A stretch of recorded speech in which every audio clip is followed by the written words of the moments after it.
Hola, ¿qué tal? ¿Cómo están? Un gusto saludarlos. Bienvenidos a una nueva edición de Encuentro Central. En el día de hoy estaremos hablando del presente y el futuro de una de las empresas más importantes del Uruguay, ANCAP. Y lo haremos con la presencia de sus trabajadores, con el presidente Gerardo Rodríguez, presidente de la Federación de Trabajadores de ANCAP, a su secretario general Horacio De Prati y también al economista y asesor de la FANCAP, Mauricio Zunino. Con ellos estaremos conversando en unos segundos.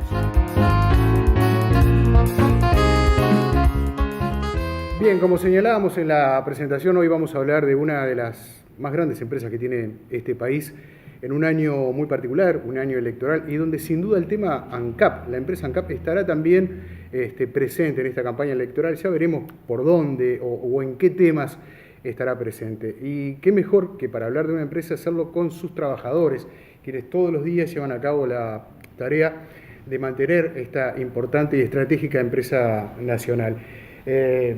¿Cuáles son los temas más relevantes hoy? Y comienzo por el presidente de FANCAP, que tiene la empresa ANCAP, y para sus trabajadores, ¿cuáles son también esos temas que seguramente pueden estar presentes en la campaña electoral de este año? Bueno, en primera instancia, muchas gracias por la invitación. Yo creo que es fundamental lo que ha definido la Federación como el eje de defensa de ANCAP, la campaña de defensa de ANCAP, porque indudablemente, como tú decías, en un año electoral empiezan a surgir voces que cada vez se hacen más frecuentes y más firmes en el objetivo, digamos, de hacer caer el monopolio y de habilitar la libre importación de combustible bajo el amparo o el argumento, digamos, de que con esa acción se van a bajar los combustibles, cosa que no es real. Y nosotros, indudablemente, ante esta situación que sabíamos que se va a presentar, que se está dando, que ya se está cristalizando, digamos, las posiciones de los partidos políticos, sobre todo de la derecha, sabemos que a medida que se vaya avanzando la campaña, esto se va a profundizar. Definimos la necesidad de salir a contraponer a esa visión, digamos, que lo que persigue es la privatización de ANCAP, un objetivo histórico para la derecha.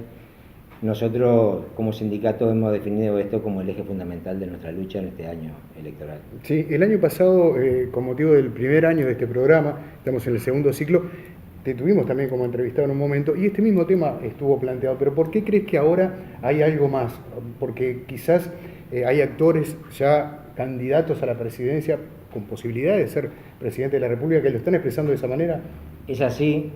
Por un lado, más allá, digamos, de que la derecha no explicita su proyecto, digamos, político, todos sabemos que detrás de él lo que subyace, digamos, es la privatización de la empresa pública, la flexibilización laboral, la minimización de la intervención del Estado.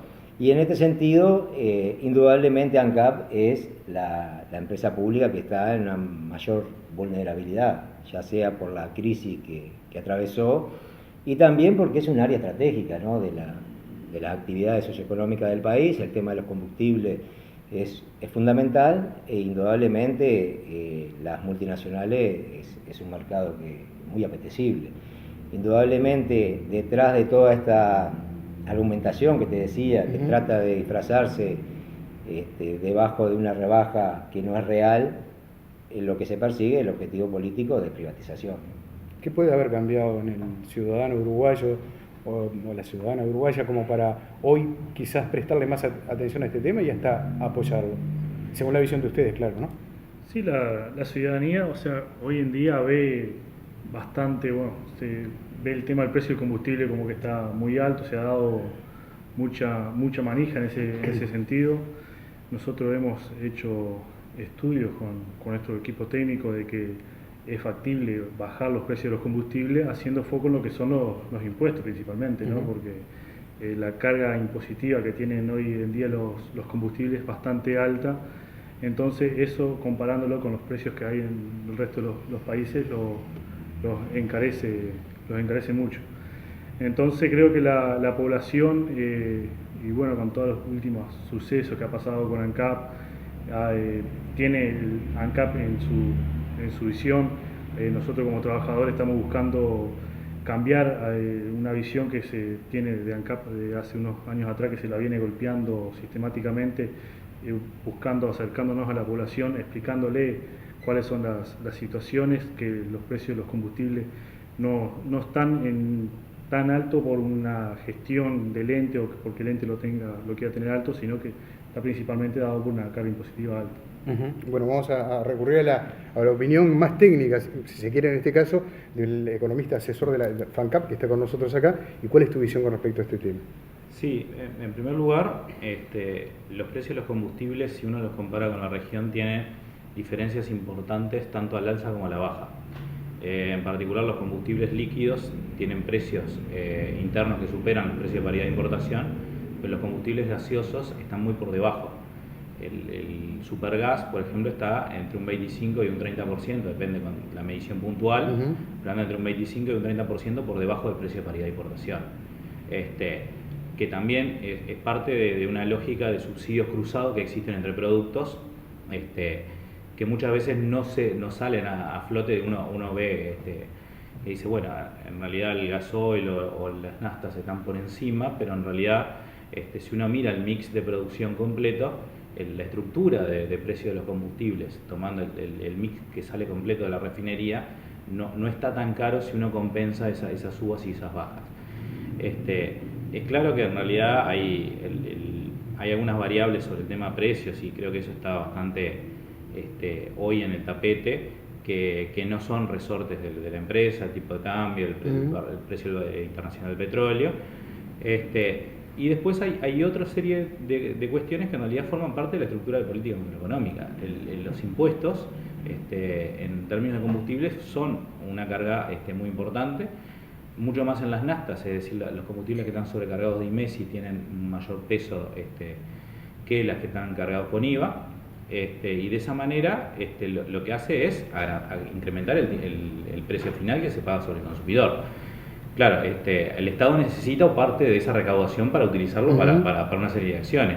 Entonces creo que a lo que se va con un esquema o lo que ha planteado la Federación digamos, está en el sentido, bueno, hay que bajar los impuestos directos a los bienes de consumo, y que esos impuestos directos se sustituyan por un manto de otra nueva estructura tributaria que compense esos ingresos. Es decir, no simplemente bajarlo, sino que en realidad eso necesita una compensación por las cuentas fiscales que hoy están deterioradas, pero que a su vez se necesitan para cubrir determinadas otras áreas del Estado.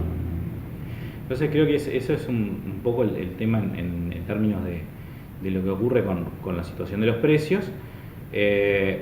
Si uno ajusta algunas variables, también hay una mayor exageración de lo que en realidad hay de diferencia, incluso en aquellos que están por encima, donde el proceso de producción, me parece que en realidad se ataca el proceso de producción como factor de ineficiencia, cuando en realidad es bastante poco lo que termina afectando eso sobre la conformación final del precio. Incluso más, poniendo algún tema vinculado a los trabajadores. Si todos los trabajadores de ANCAP trabajaran gratis, el precio de las naftas podría bajar un peso. Es decir, el peso relativo de los salarios dentro de la estructura de costos es un 2%.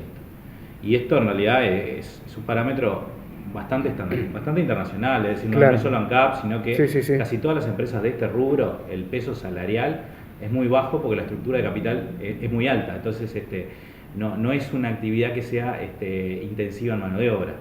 Entonces el peso salarial es muy bajo, con lo cual cuando muchas veces se ataca a los trabajadores, en realidad el peso que puede tener es mínimo.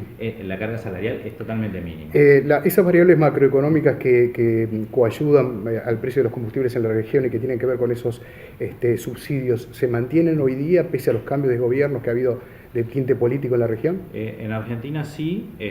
Argentina es el principal país que mantiene subsidios, es decir, desde la asunción del gobierno de Macri hay una tendencia, digamos, a la disminución de subsidios, pero en realidad siguen teniendo combustibles subsidiados. Incluso en el último año el retiro de subsidios se empezó a frenar en Argentina, producto del rebrote inflacionario que tenía.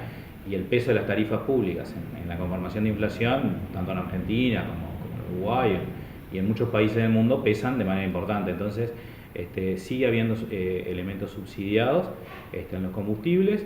En biocombustibles es más alto en Argentina todavía que sobre los combustibles tradicionales. Entonces siguen estando presentes sobre todo en Argentina. Claro, eso acentúa obviamente la diferencia de las tarifas. Sí, claro, si en vez de sobrecargar de impuestos subsidias la actividad, Está obviamente claro. retrae sobre el precio. Ahora, si las variables esas macroeconómicas, obviamente que no las puede manejar la empresa, si digamos, la estructura de costos de los trabajadores tiene una incidencia casi ridícula, como la mencionaba el economista, ¿por dónde pasa la propuesta de la FANCAP para rebajar los combustibles?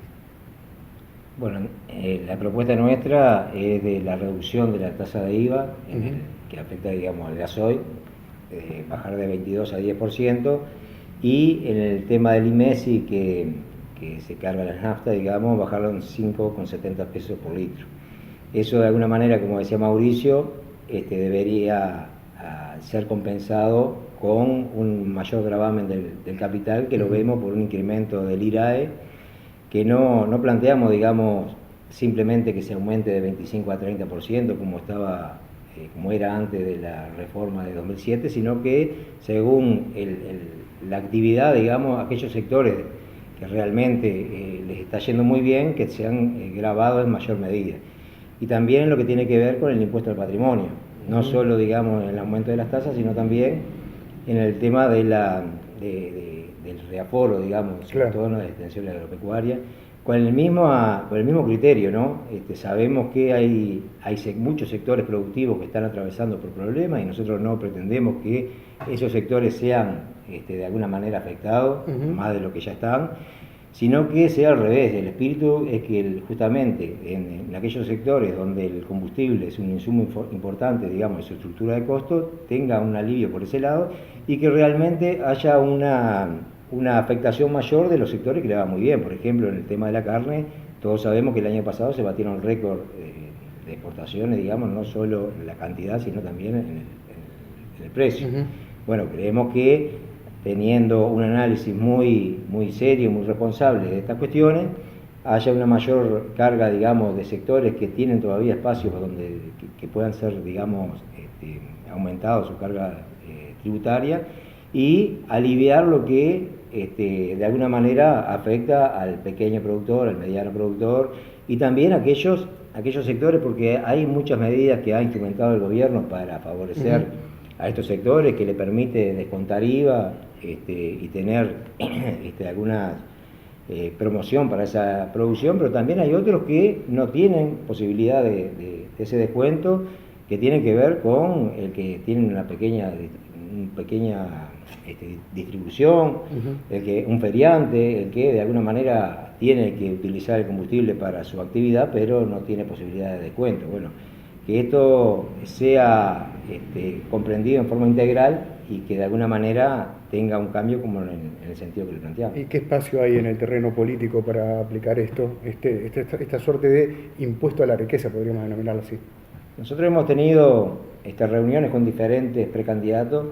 En ese sentido hemos tenido diferentes respuestas, obviamente, por parte de la derecha se nos ha dicho que no están de acuerdo con la propuesta, y por parte de los sectores de la izquierda, en el caso de Andrade se ha mostrado muy de acuerdo con nuestra propuesta, y los otros precandidatos del Frente Amplio tomaron la propuesta, que le iban a analizar, y bueno, indudablemente con sus equipos correspondientes en algún momento se expresarán al respecto, ¿no? Pero siguen trabajando en esa línea. Sí. Bien, en una mirada, digamos, objetiva, si se quiere, de alguien que no conoce mucho, le llega el último balance de ANCAP y lo mira, dice, bueno, no le va tan mal a la empresa, los números por lo menos estarían indicando eso. ¿Están de acuerdo? ¿Cómo ven los números que está arrojando ANCAP de los últimos días? En realidad nosotros decimos que todo análisis de una gestión tiene que estar asociado, digamos, al objetivo que persigue la empresa. En un sistema capitalista, indudablemente, el sentido común lleva a que la empresa tiene que perseguir la maximización de la ganancia.